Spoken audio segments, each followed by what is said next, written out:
buhay o kabiguan, ng ligaya o lungkot. Kaya marapat lamang na tanggapin si Jesus bilang tagapagligtas at Panginoon. At matapos yun ay panariwain ang katapatan at paglapit sa Kanya bawat araw o day by day.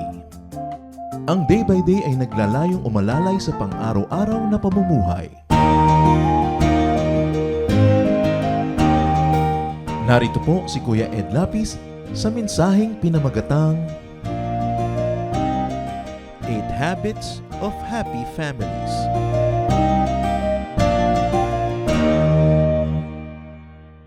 Ang mga pamilya niyo po, ilang taong anibersaryo na? Simulan natin doon sa panahon na ikinasal yung mag-asawa at nagkaroon ng mga anak, ilang taon na? May anibersaryo ang pamilya nating espiritual, may anibersaryo ang pamilya natin na biological, pero dapat ang pamilya masaya. Why? Because family is permanent. Kaya ayaw mo o gusto mo yung pamilya mo, yung pa rin naman ang pamilya mo, hindi mo naman kayang palitan yan. Kaya layasan mo yan, itakwil mo, hindi mo pa rin pwedeng palitan. So ba't hindi na lang pasayahin? Kaya sa layasan, ba't di na lang pagandahin para lagi kang nananabik na umuwi at makipag-isa sa pamilya? Family is much better off happy. Let's talk about 8 habits of happy families. Galing lahat ito sa Proverbs 15. Ano nga ba ang kostumbre ng mga pamilyang masasaya o ng pamilyang sasaya? Proverbs 15. Dear God, we thank you that we have the Proverbs.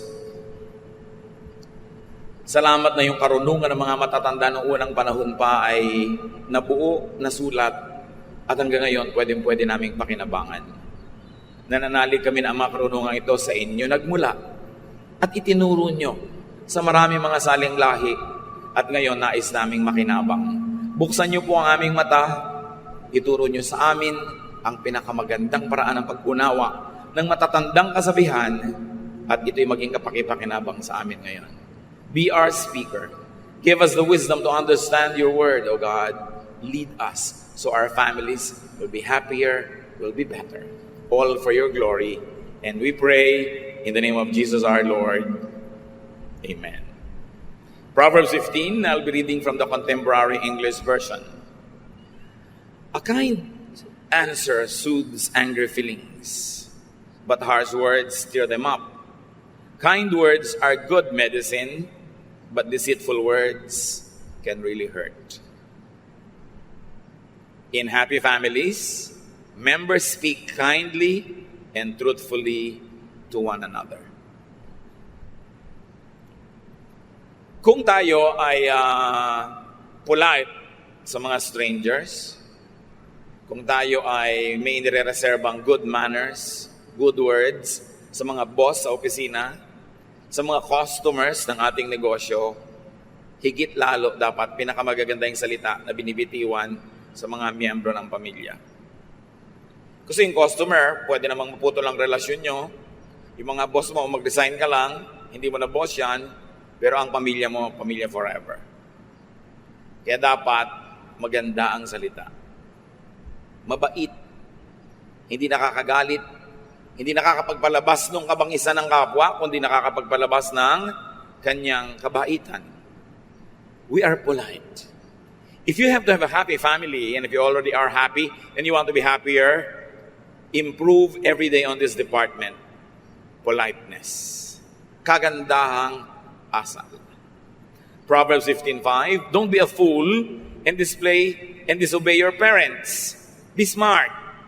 Accept correction. In happy families, the children are wise to obey and accept discipline from their parents. Young people today might be tempted to think that they know better than their parents. At some points, they probably can be better informed. They can be more knowledgeable, but there is no way that they can be wiser. Wiser comes with age. It comes with experience. It comes with a lot of time. Kaya kung minsan, akala ng mga kabataan ngayon, kabalibahas at marami silang access to knowledge, to technology, that they no longer need their parents' advice and discipline. But no. Experience, age, and very especially love makes for excellent guides and life mentors. Dahil mahal ka ng magulang mo, dahil lang doon magtiwala ka na sa kanyang ipapayo. Hindi man perfect ang payo, magkamali man, pero maganda pa rin ang dahilan kung ba't ginagawan ka ng ganyang turo o ganyang disiplina. Proverbs 15:20, children with good sense make their parents happy. No? But foolish children are hateful to them. Pinakita dito kung sino talaga yung matatalinong bata. The children are sensible. In the happy families, the children are sensible and the children make their parents happy. Gaano karami sa mga anak ngayon na ambisyon nyo every day to make your parents happy? At sabi sa Biblia, ang matalinong anak, pinapasaya niya ang kanyang magulang. How much is this a part of a son's or a daughter's daily objective? Why do you want to make your father happy? Because a happy father is a better husband to your mother. A happy mother is a better wife to your father. And a happy couple will lead the family into greater happiness. Meron tayong ministry sa isa't isa. Hindi lang tungkulin ng magulang na pasayahin ang anak. Tungkulin din ng anak na pasayahin ang magulang. And when everybody is happy or happier, we create a home that we long to go back to all the time. Masaya yung atmosphere. Pinananabik ang uwian, hindi pinagmamadali ang layasan. Of course, in happy families, parents lead and discipline their children. And the parents are united and consistent. How can parents lead and discipline their children effectively? When their children allow and encourage their parents to do so. Dapat ang body language ng anak, sinasabi sa magulang, pwede nyo po akong pagalitan pag mali ako. Pwede nyo akong paluin, iba't ibang degree, depende sa edad, kung ano ang aking pagkakamali. Pwede nyo akong pagsabihan. Pwede nyo akong payagang lumakad o hindi payagan. Dapat yan, body language, kinaklarify ng bata. Para yung magulang, bagamat hindi dapat, pero para hindi na mag-alangan kung didisiplinahin ba ang bata o hindi. Alam nyo ba, marami magulang ngayon hesitant to discipline their children because many of them are absentee parents. They have to work in the big city or they have to work in another country and they have very, very few days during the year to spend with their children. And so the parents become indulgent during their vacations with their children. They want to be remembered only for being nice and indulgent and being a good provider and a happy companion. So they ignore their duty to discipline. Hindi kasalanan ng mga magulang na ang ekonomiya natin ay kinakailangang mayroong magkahiwa-hiwalay para kumita at mabuhay at mapag-aral ang mga anak. Pero mga anak, hindi kasalanan ng mga magulang nyo na wala sila sa inyong presence. Kaya nga sila wala para kayo buhayin. So don't make them feel guilty for not being there in your graduation kasi wala ka naman pang-enroll kung hindi siya nag-abroad. Don't make them feel guilty na wala siya sa bawat birthday nyo o ganitong okasyon. Hindi niya gustong wala siya doon. Nauobliga lang siya at mahihirap din sa kanyang loob na wala siya. So pag nagbabakasyon ang inyong magulang, mga anak ng OFW, hindi magulang nyo lang may tungkulin na pasayahin kayo. Tungkulin nyo rin na pasayahin sila. Dahil bawat hotdog, bawat tosino, bawat kanin, bawat ice cream, bawat lollipop na inilalagay nyo sa inyong sikmura ay galing sa pagpapagod na inyong magulang. Hindi yung parang akala mo malaki pa ang pagkukulang nila. Daddy, wala ka ng birthday kung... O sige, sama-sama tayo sa birthday mo. Huwag kang kumain. Huwag kang mag-aral. Akala naman ng mga pamilya nasa magulang na lang lagi yung burden eh. Samantalang yung tatay nyo, nag-iisa abroad, siya ang naglalaba, siya ang namamalansya, siya ang nagluluto, siya ang kakain, siya maghuhugas ng plato. Pag may lagnat siya, siya din ang naglalagay ng sukang iloko kung mayroon man, sa kanyang noo. At lahat ng pera ay pinapadala sa inyo, pero wala siyang alaga ng asawa, walang alaga ng anak. Tapos pag uwi, siya pa ang manunuyo. Parang mali yata yun. Siyempre, mga nanay naman, dapat at yung kakain kayo ng inihaw na bangus, may picture yung tatay doon sa table. O mga anak, kaya tayo may inihaw na bangus at may sausawan pa tayo dahil ang tatay nyo nasa abroad. Pasalamat kayo sa kanya. Pag uwi niya dito, kung pinapagalitan kayo dahil mali ang behavior nyo, tanggapin nyo dahil aman nyo siya. Hindi yung nanay, kamping-kampi sa anak. Pag uwi ng tatay, magkakampi yung mag-iina, parang outsider si tatay. It's unfair. Dapat may pananagutan sa bawat isa. So kahit na hindi kayo lagi nagkikita, pag may nakita ang tatay na maling behavior, dapat hindi siya mangingiming itama ka kasi duty ng tatay yun eh. Marami pong nagpapadala sa akin ng tanong, lalo sa Facebook. Yung mga anak ko, naglalakihan na, nagrereklamo po yung wife ko, hindi na daw niya madisiplina. Uuwi na po ba ako?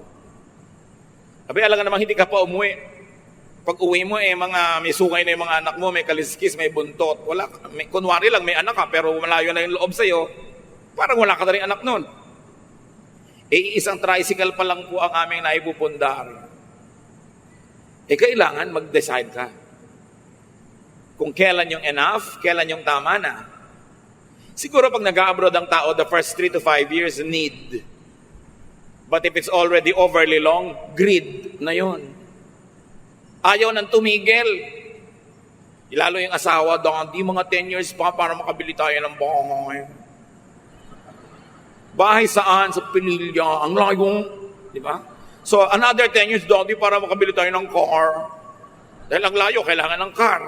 Pagbalik mo, may mga apo ka na, hindi ka kilala ng anak mo, unfair. So kailangan matitino yung mga naiiwan kay husband o wife. Magtipid, magnegosyo, huwag gasan ng gastang akala mo ninang sa lahat ng kasalan. Samantalang naghihirap yung asawa abroad, ang mga anak naman, tatlo cellphone. Yung puro gastos dito, gastos doon, hindi na nare-realize ang hirap ng magulang. Alam nga namang idaing pa sa inyo yung hirap. Alam nga namang magpa-picture siya na butil-butil ang pawis dito at kumakain na sardinas. Siyempre, ang picture niya lagi, yung outing, yung bakasyon ng company nila. Kamisa-misan lang yon. Ang totoo nun 15 tao sila sa loob dahil sa kwarto. Bihira naman yung maginhawa. Idadaing pa ba? Facebook ba yon? Siyempre, hindi. So, makiramdam kayo. Proverbs 15:31-32, healthy correction is good. And if you accept it, you will be wise. You hurt only yourself by rejecting instruction. But it makes good sense to accept it. Mga anak ang kausap dito. At asawang pasaway. Kuminsan yung anak mo, asawa mo, parang panganay mong anak, siya ang pasaway, no? Lahat may pananagutan para tumino ang pamilya. Hindi lang yung isang matino ang kinailangang manindigan para sa lahat ng hindi matino. Maraming hindi alam ang anak. At malalaman nyo lang yan pag magulang na rin kayo. So habang hindi pa rin kayo magulang, hindi nyo pa nalalaman na maging magulang, sumunod na lang kayo. Kasi kung hindi naman kayo mahal ng natatay nyo, dapat hinagis na kayo sa kanal nung bata pa kayo. Dapat nadagan na kayo, tinguupo siya sa silya, hanggang nagkaluray-luray na kayo, hindi na kayo lumaki pa. Kaya kayo nakaabot sa edad nyo na yan kasi mahal kayo. Therefore, magtiwala na lang kayo. Though imperfect, your parents will always want the best for you. Trust your parents. Of course, unless they are mentally insane, which is another case. Kaunti lang yon. Proverbs 15:15-17. The poor have a hard life, but being content is as good as an endless feast. It is better to obey the Lord and have only a little than to be very rich and terribly confused. A simple meal with love is better than a feast where there is hatred. Talino talaga ng mga nagsulat nito. Inspired talaga ng Diyos. Sabi, kung magkakandara pa kayo sa pagpapayaman, pero ang magiging bunga nito ay nagkakagulo ang pamilya nyo. Maghahanda kayo na ang laki-laking handa, ang ganda-gandang handaan, pero nag-aaway-away na kayo. Magpapadebo kayo ng anak, ang liit-liit ng bahay nyo, gusto na anak nyo, bumababa sa kilaki-laking hagdan. So magpapagawa pa kayo ng malaking-malaking hagdan na wala naman pinupuntahan. Para lang siya manaog doon sa tugtog ng musiko niya. Tigilan yung kabaliwan na yan. Magpakasimple kayo para di magulo. Lalo't hindi nyo naman afford. Ngayon, kung afford nyo, gagastos kayo ng 300,000, 400,000 sa party na hindi maaapektuhan ng inyong budget, hindi maaapektuhan ng inyong pagpapaaral sa mga anak, mga babayarin, hindi kayo mangungutang, di umarya kayo. Pero kung uutangin nyo lang, magkakadabulbuhol ang mga budget nyo para lang kayo magpasikat, so niya, a simple meal is better than a feast where there is hatred. Go for the simple. When the complicated will hurt family life. Pagka sobra na yung matataas ang mga pangarap, na hindi mo na maabot kahit anong tiyad ang gawin mo, babababaan ang pangarap. Dapat realistic. Huwag makikipag-compare sa pinsan, sa kapatid, sa kamag-anak, sa kapitbahay. Magtataka ka naman talaga, merong nyugan, ang kapal-kapal ng mga nyug at mga puno, biglang may bahay doon na mukhang sa Mediterranean talaga. Siguro, marino ang anak niyang magulang na yan. At bakit siya nagpagawa na laki-laking bahay? Kasi yung kumari niya sa kabila nagpapagawa, marino na yung anak. So unahan sila sa pag-text sa anak, anak, kulang pa tayo ng bubong. Anak, kulang pa tayo ng haligi. Paano naman yung ipinagawa niyo kasi laki na simbahan? Hindi naman talaga naging Mediterranean, kundi Medyo-Terranean lang ang itsura. Simpleng-simpleng bubong, 5 layer. Nakakita na kayo ng mga bahay ba ngayon na parang walang wala sa lugar? Simpleng-simpleng bubong, pero ang dami mga sub-bubong na letter A na ganon. Yung para mga bahay ni Dracula. So, bakit ang dami mga layer-layer ng bubong? Saan nakuha to? Nagkausu-usuhan, nagkagaya-gayahan yung kapitbahay. Lumalaki tuloy ang gasto sa yero. Sa halip na simple na lang. So go for the simple. There is great godliness in contentment. For we brought nothing into the world, and we cannot take anything out of the world. Hindi natin tinatanggalan ng mga kapatiran natin ng pangarap, pero ibagay sa realidad ang pangarap. Pagdugtungin ang langit at lupa, hindi yung nakalutang ka para abutin mo ang ulap, pero hindi ka na nakatungtong sa lupa. Dahil babagsak at babagsak ka. Proverbs 15:27, being greedy causes trouble for your family. So kailan titigil? When will we say enough is enough? Kailan natin sasabihin sa daddy nyo, anak, na huwag na siya mag-abroad, magsama-sama na tayo dito uli? Kailan natin papauwi ng nanay mo na 20 years ang nag-aalaga ng anak ng iba, hindi naman alagaan ng mga sariling anak, dahil sa pangangailangan. Again, hindi natin sinisisi yung mga yon dahil talagang gusto lang nila makapag-provide. But when is enough? Dapat merong usapan kung kailan yung enough. Dahil hindi na uubos ang gastahan. Pag napag-aral mo ng mga anak mo, biglang mag-aasawa yon, may apo ka na naman ngayon, apo mo naman ngayon na pag-aaralin mo. Hindi ka na, o makaka-uwi dito ng buhay, malamig na bangkay ka lang uuwi dito. So, kailangan merong hangganan. Pero maiba ko, kung gusto niya na maraming letter ay ang bubong nyo, bahala kayo. Total taste nyo lang naman yan. Ano? Kaya lang magastos talaga sa yero. In happy families, members value simplicity over extravagance. When running after wealth would lead to ungodly confusion and quarrels. Or when the strife to be very wealthy leads to the disintegration of the family. Yung unity ng pamilya nyo, pagsasama-sama nyo, yung pa rin ang pinakamahalaga.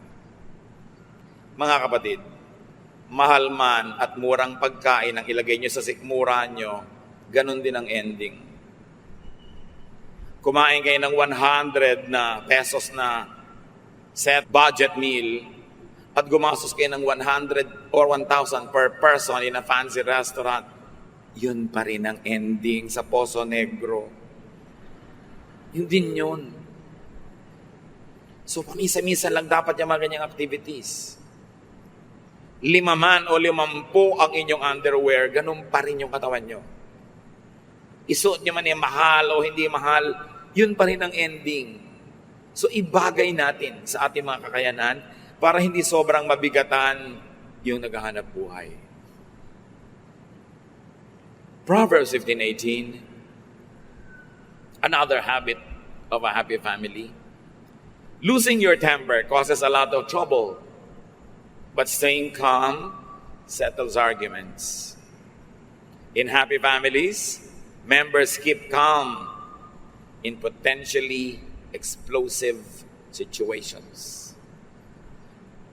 Mainit ang ulo ng nanay mo, lamigan mong ulo mo, baw, bukas ka na mag-init ng ulo mo kung talaga mang valid yan.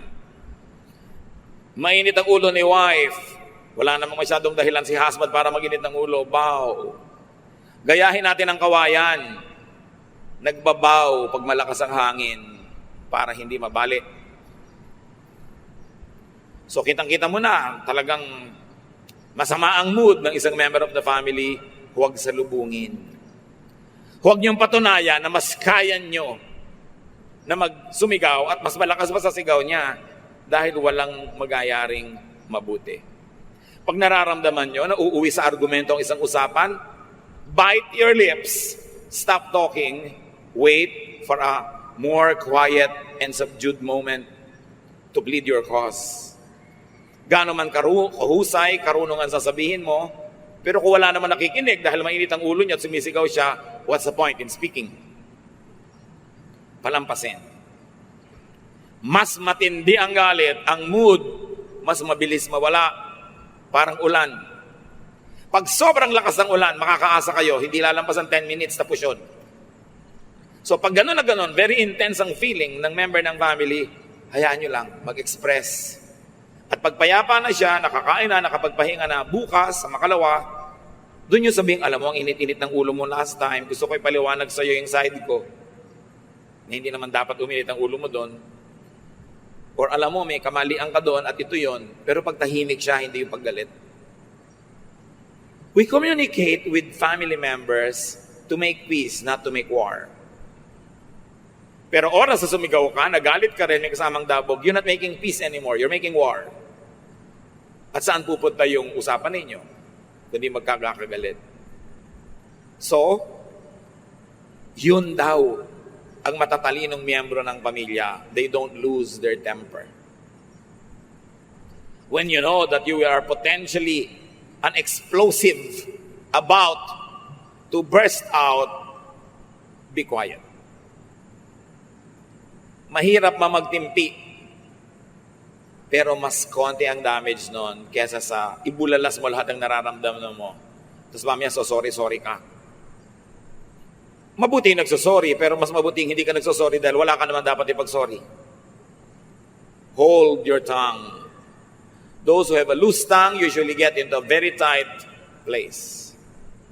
Another quality of a happy family, Proverbs 15:19, being lazy is like walking in a thorn patch. But everyone who does right walks on the smooth road. So here, doing right means working hard.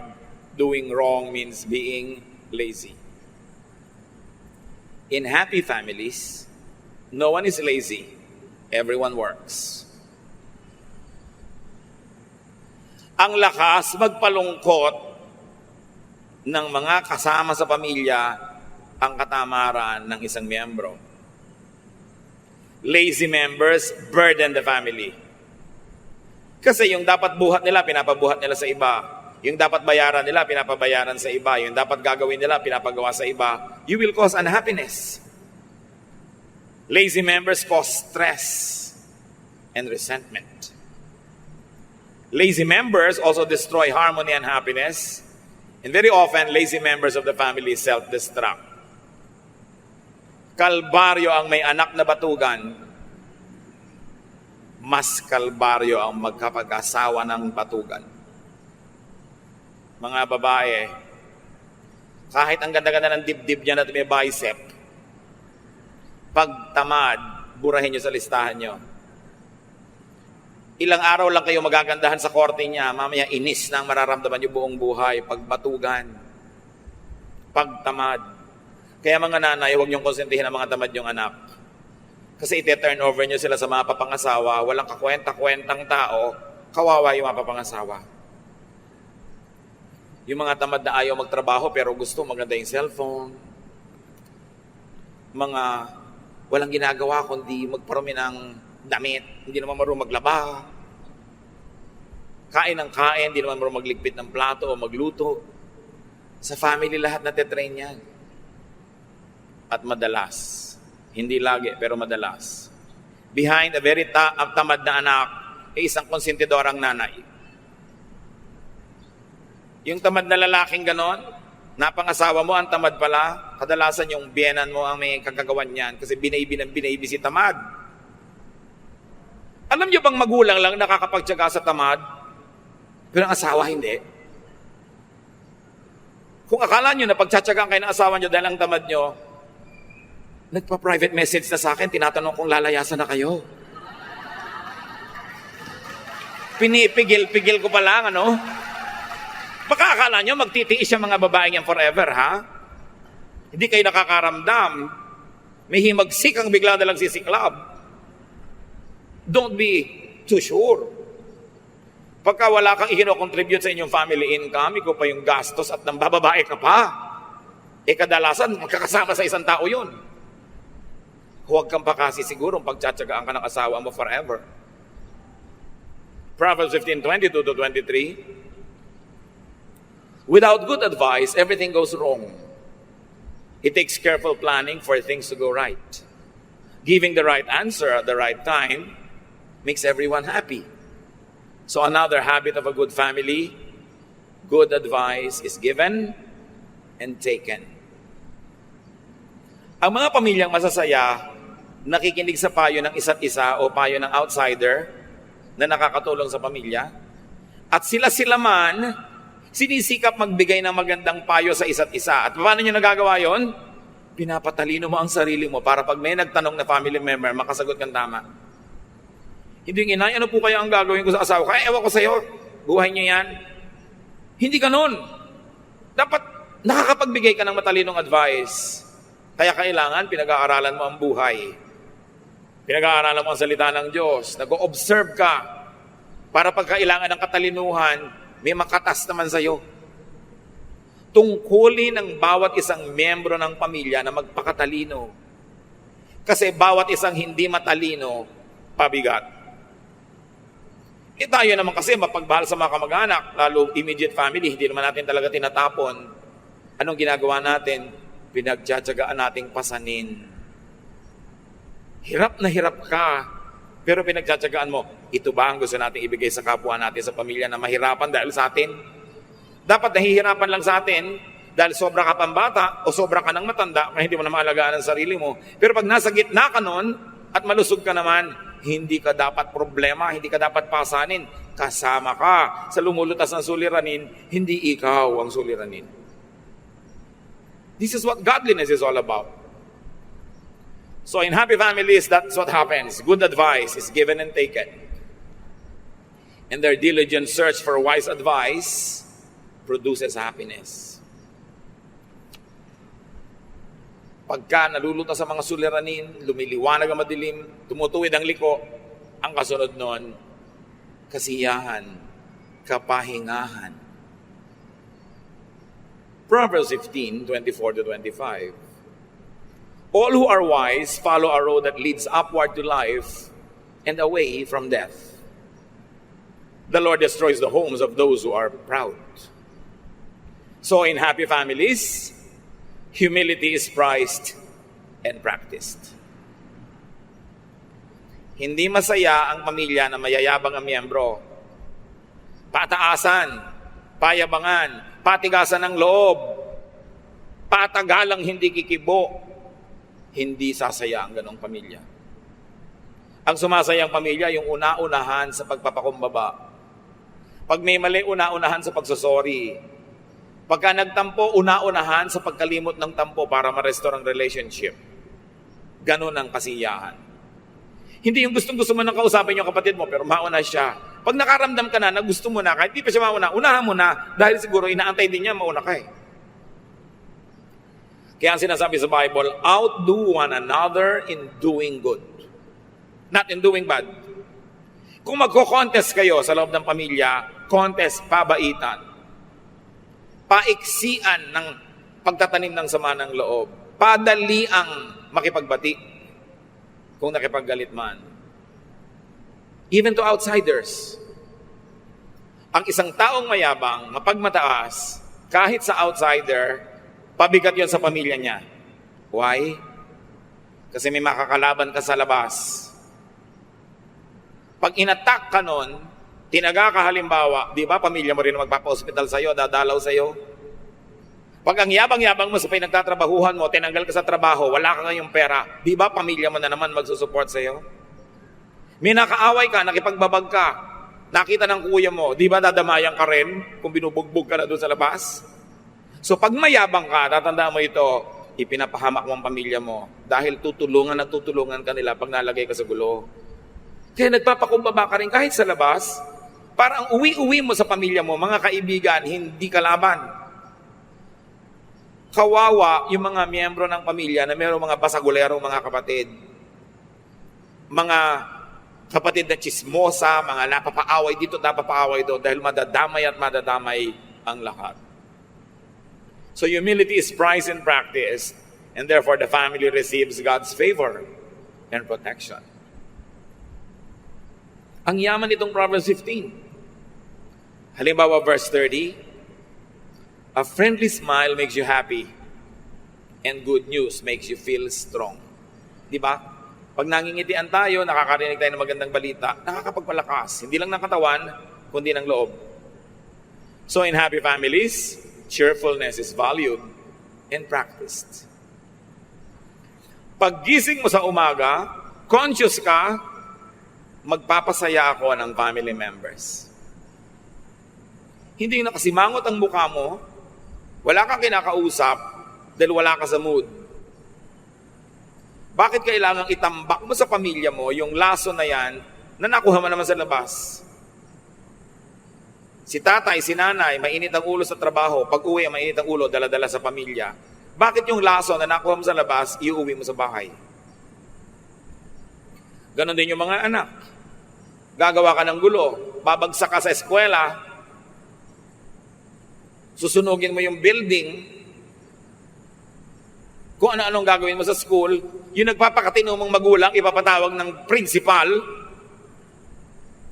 yung mukha niya na pinipilit niyang pagandahin, kailangan yung kapalan dahil haharap sa principal, dahil sa ginagawa mong kabulastugan sa school. Is that fair? Tama ba na ipahiya mo yung mga magulang mo, mga pamilya mo, dahil kung ano-ano pinagkagagawa mo hindi tama? Tuloy lumulungkot sila, you don't bring them cheer? So a responsible member of a family creates good news. Good news is produced to cheer everyone. Yung nanay, exempted po ako sa enrollment fee next year kasi ang taas ng grade ko. Wow, good news, cheer. Hindi yung ano? Fourth year ka uli? Hindi ba 5 taon ka ng fourth year? Bad news. Dapat ang ginagawa mo, good news. Pag mag-uuwi ka, good news. Ngayon, siyempre, life is not perfect. Pamisa-misa, hindi mo sinasadya. May dala-dala kang bad news. And that's what the family is for. We support one another. Pero iba naman yung self-made bad news. Iba yung self-manufactured and avoidable bad news na patuloy pa ulit-ulit. Meron tayong pananagutan na magpasaya ng member ng family. Bawat isa may ganong tungkulin. Galatians 6:10, now therefore, as we have opportunity, let us do good to all people, especially to those who belong to the family of believers. Here, another family is mentioned, the church. Malinaw ang mensahe, do good to your spiritual family, the church. Lahat ng pinag-usapan natin kanina, apply to your church life. But also apply to your biological family. I-apply sa church, i-apply sa bahay, kasi yan ang dalawa mong pamilya. May third family ka pa siguro, professional family, kung saan ka nagtatrabaho. Pero yun naman, paglabas mo ng opisina, pwedeng hindi mo na sila family eh. Pero yung church mo, yung biological family mo, yun ang mahalaga sa lahat. Ingatan. Build your family up. Don't bring it down. 2 Kings 20:10, put your house in order. Of course, the context is another issue, but the general idea is the same. Put your house in order. Kung magulo ang pamilya nyo ngayon, magsimula ka mag-ayos noon, mai-inspire yung iba, mag-aayos din sila. Pero pag nagdagdag ka sa gulo, mawala ng gana yung iba, magdadagdag din sila. Pag lumayas ka, lalayas din sila. So you do what is good. Ang paggawa ng mabuti, nakakahawa din. Ang paggawa ng mali, lalong nakakahawa. So maghawa na lang tayo sa paggawa ng mabuti. Nung hinahanap ng Diyos ang kapatid ni Cain sa Genesis 4:9, Cain answered, "Am I supposed to look after my brother?" Of course, yes. Yun ang expected answer. So you want a happy family? Do your part. Do your part. Hindi ka lang pwedeng recipient. Dapat giver ka rin. And then get your share. That's your reward for doing your part. So examine your contribution to your family. Kung may mga family members na kailangan na natin patawarin dahil sa marami na nilang mga error, patawarin na natin para magsimula uli. Reset the readings to 0. Huwag sa negative. Kung may na-realize tayong dapat natin gawin, gawin. Na-realize na dapat tigilan gawin, tigilan. Because we all want a happy family. Kahit yung family mo, yung binuo mo lang na pamilya dahil wala ka ng biological family inabutan, ulila ka o kung ano man yun, kung ano yung pamilya mo ngayon, di yun ang pamilya mo, the same things apply. Do your part. Obey God. Lumagay sa lugar at magkakaroon tayo ng mas masayang buhay.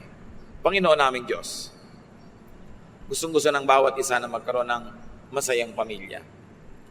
So turuan mo kami kung paano kami kikilos para maging positive influence kami sa buong family. Kung kami may mga kapintasan na ngayon ay natamaan ng liwanag, salamat at napansin namin para ituwid. At kung may nakita kami pwede pa namin idagdag, Lord, na contribution, empower us so we can be agents of peace, agents of goodness and godliness, agents of your Son, Jesus. Pagbulay-bulayan natin ang mga kapatid dito, pag-isipan, at nawa lahat tayo magkaroon pa ng higit lalong masayang pamilya. Mas buo, mas makabuluhan, at mas nasasandalan ng isa't isa. Dear Lord, as we ponder Proverbs, teach us to do our part.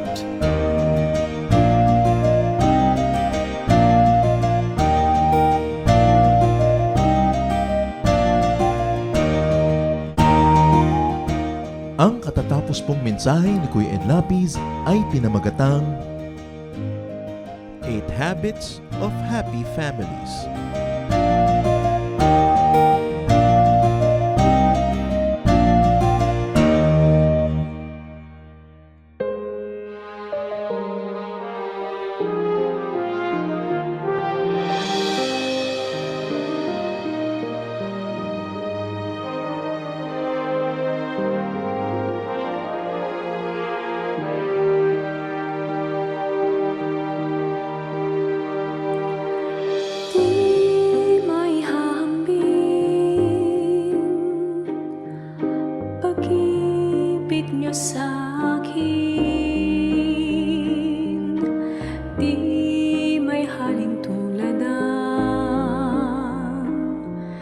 Wagas niyong pagtingin, ang iyong pagmamahal sa tiyang walang hadlang, wala sa kalagayan at katayuan.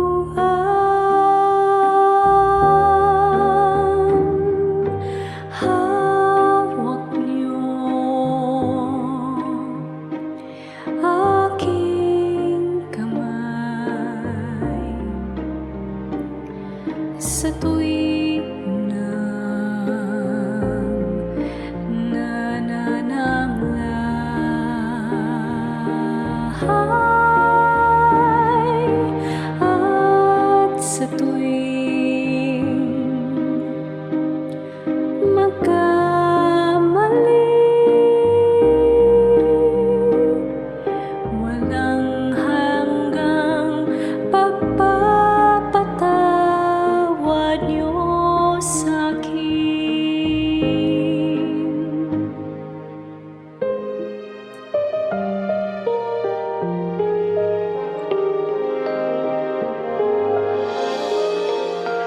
Di may hahambing pag-ibig niyo sa'kin. Di may halin tulad ang wagas niyong pagtingin. Ang iyong pagmamahal sadyang walang hadlang, wala sa kalagayanan, katayuan,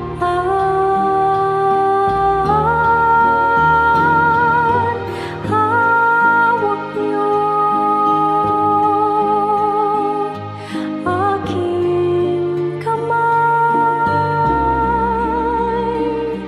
sa tuwing nanananglahay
Mayaman sa hiyas ang ating bayan at isa sa hiyas na yan ang musika. Napakaraming nalilikhang tunog ng mga Pilipino mula sa iba't ibang instrumento. Narito ang palendag, instrumentong pangmusika ng mga Maguindanao sa Cotabato.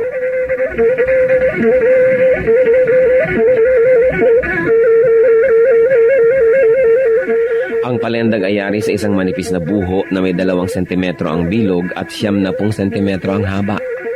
May 4 na butas ang palendag, isa sa ilalim para sa hinlalaki ng tumutugtog at 3 naman sa ibabaw para sa iba pa niyang mga daliri.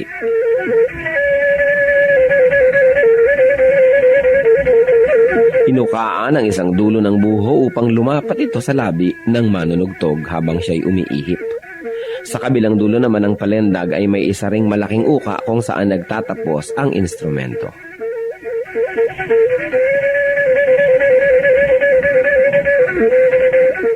Ang pagtugtog ng palendag ay pawang improbisasyon ng manunugtog. Wala siyang sinusunod na sukat o ritmo at ang pagtugtog ay pagpapahayag niya ng kanyang nadarama, lalong-lalo kung siya'y nagliligaw o nagpapahinga.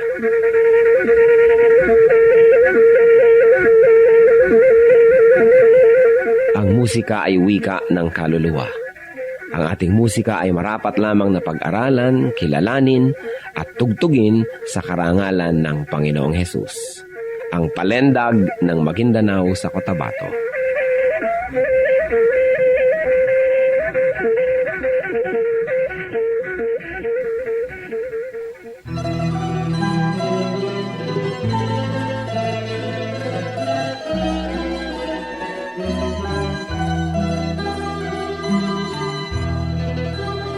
O Diyos, kayo'y aming pupurihin.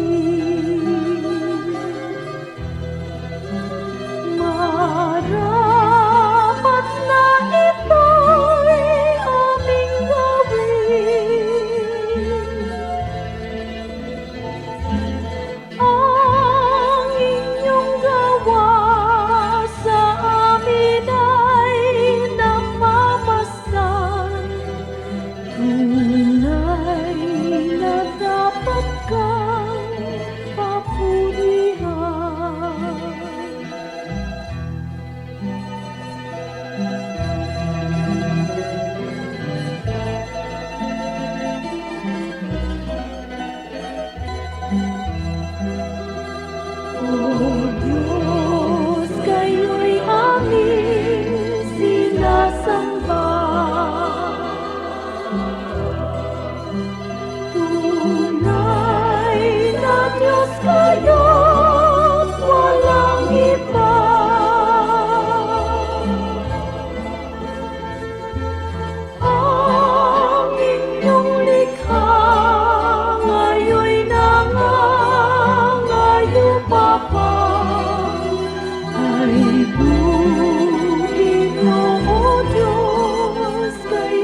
Mayroon bang mga sinuunang apelyido na hanggang ngayon ay gamit pa?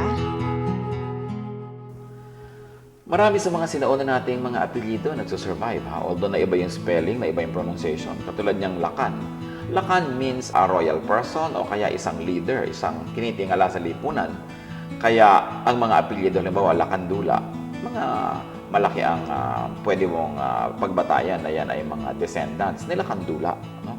Meron naman Lacanilaw, lalo si Lacanilaw noon sa Pampanga, Bulacan, ang mga descendants yan, yung mga naging Lacanilaw. No? Naiiba kasi yung spelling, hinihispanize nila, na puputol tuloy sila sa kanilang pinagmulan na lahi. Kaya mga Lacandula, Lacanilaw, yan ay mga sinaunang mga pangalan, lalong-lalo ng mga nobles, ng mga maharlikang Pilipino. Kaya naman sana kung ang pangalan natin ay mga maluluyon o kaya ay mga kalaw, mga katigbak, di maano, huwag nating ibahin yung pronunciation, nagiging di malanda, no? Di mayakyak. Di mayakyak yan, ibig sabihin, hindi ka pwedeng tapakan, hindi ka pwedeng yakyakin, no? Hindi ka maano. Ibig sabihin, matikas ka, matapang, hindi ka maano pag naging di maano. Kasi iniiba para mawala yung Tagalog meaning. Nandun nga yung nobility. Kasi ibig sabihin yan, may mga nobles sa mga ninuno.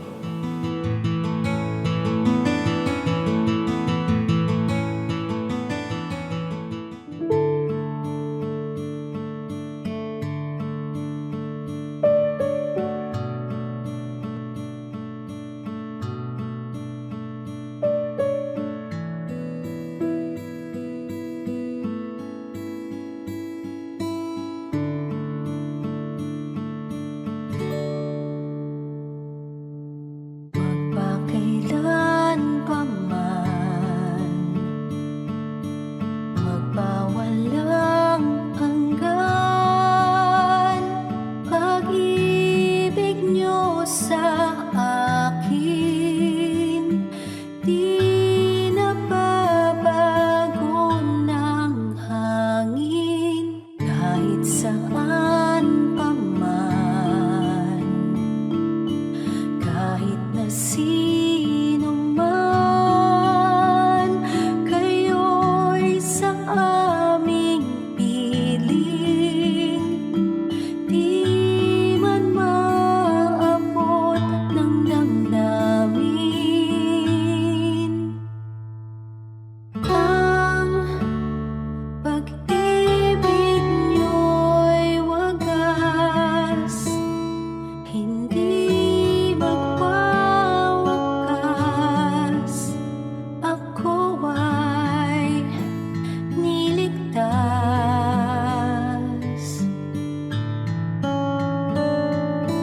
At pag-ibig niyo'y sapat, sa akin ay tapat.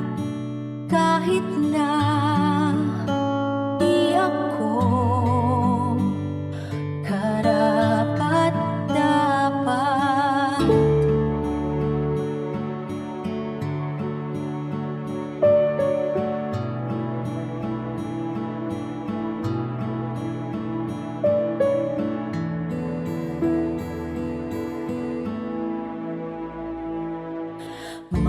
Magpakailan pa man, magpawalang hanggan,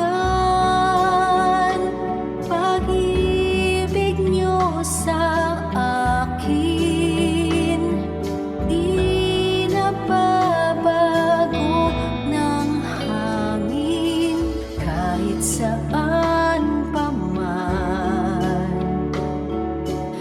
Kahit na sino man, kayo'y sa aming piling, di man maabot ng damdamin. Ang pag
Oras na po para pansamantalang magpaalam ang programang Day by Day. Tayo po'y magsama-sama tuwing ika-6 hanggang ika-7 ng umaga, araw-araw. Magandang umaga po at mabuhay ang Panginoong Hesus!